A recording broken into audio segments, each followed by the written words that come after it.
Bonjour, voilà un autre domaine que l'on courtise pas souvent, mais qui existe quand même et qui a surtout existé et qui nous a laissé quelques traces.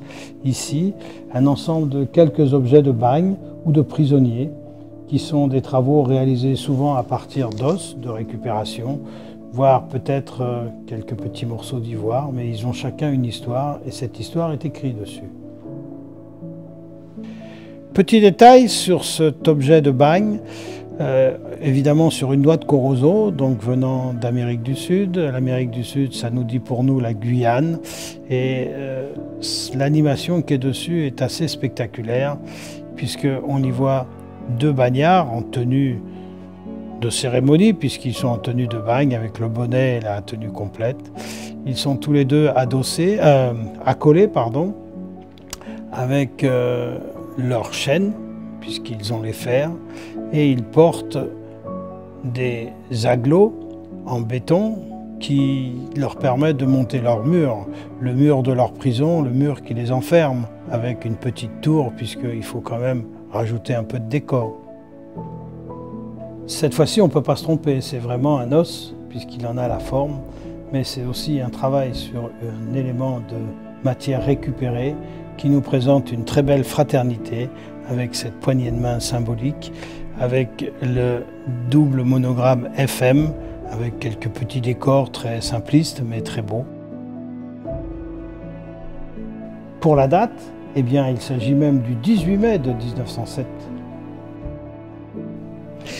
De nouveau, un élément de récupération d'un os avec une suspente. Donc ça pourrait être un pendentif, mais comme c'était creux, on y a mis une plaque en dessous. Mais la réalité, c'est qu'on est face à un bateau de commandement serré dans une poignée ferme, agrémenté d'une jolie dentelle dans la partie inférieure qui nous laisse apparaître la sophistication et la volonté de décor de cet objet. Encore une fois, la fraternité, cette poignée de main noble, affichée en haut du cartouche, avec les initiales AB. De chaque côté, de façon un peu moins heureuse, les menottes. Puis on a vu tout à l'heure au début les fers qui nous arrivent aussi. Cette prison, Rueil, le 27 août 1872. Et nous revenons sur de nouveau les fers de bagne. Le dessus de cette petite tabatière, car c'est une tabatière qui s'ouvre à partir d'un os, est surmonté d'une très belle pensée. Donc je pense que même là-bas, il pensait à nous. Et pour terminer, sur la dernière façade, un bonnet phrygien qui cite en référence la République française, la cocarde, et sûrement l'histoire de ce départ au bagne. Cette fois-ci, un petit ensemble de 3 pièces réalisées par un déporté politique qui est parti au bagne et comme par hasard, il a fait une petite tabatière sous forme de tonneau avec une symbolique sûrement maçonnique et une bague avec un visage, quelqu'un peut-être pour lequel il s'est battu ou pour lequel il s'est engagé, une petite clé peut-être pour sortir du bagne et un souvenir sur la partie au dos de cette tabatière qui est écrit « Souvenir du transporté politique en 1852 » et son monogramme EP.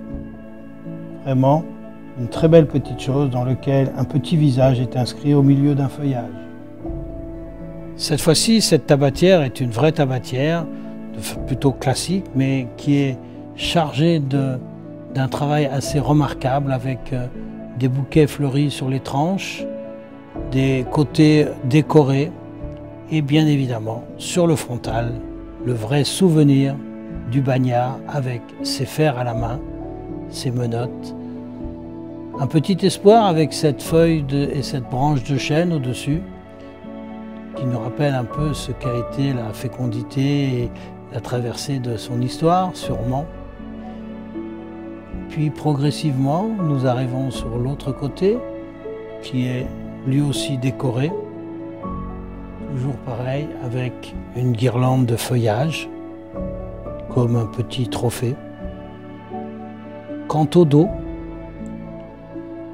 un véritable trophée, trophée au travail, trophée à la mémoire, décoré comme on le trouve souvent dans certaines décorations de l'époque, avec une magnifique restitution de tous les objets qui composent ce trophée.